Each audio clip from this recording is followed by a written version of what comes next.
अल्लाह उस बीवी को जज़ाए खैर दे, अल्लाह उस पर रहम फरमाए, उस औरत पर। किस औरत पर?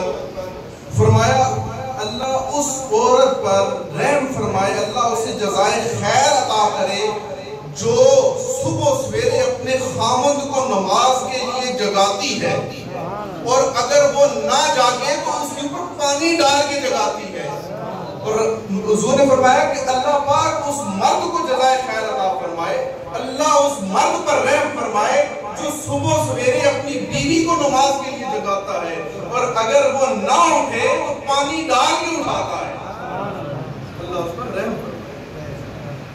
सबसे ज्यादा मियाँ बीवी का एक दूसरे के साथ ये है कि उन्हें दीनदार बनाए। क्या बनाए? दीनदार बनाए। दीन की जिस बात का खामन को पता है, आला हज़रत ने लिखा है कि खामन की जिम्मेदारी है कि बीवी को तालीम देना, ये उसकी ड्यूटी है, उसकी जिम्मेदारी है, उसके हुकूक में शामिल है कि वो बीवी को सिखाए, वो बीवी को समझाए, वो बीवी को बतलाए। जो कुरान और सुन्नत के अहकाम उसको पता है वो बीवी को सिखाए, प्यार के साथ, मोहब्बत के साथ। और खामन बड़ी बातों में, बहुत सारी बातों में बीवी से नाराज हो जाते हैं। होता है नाराज भी नहीं होता?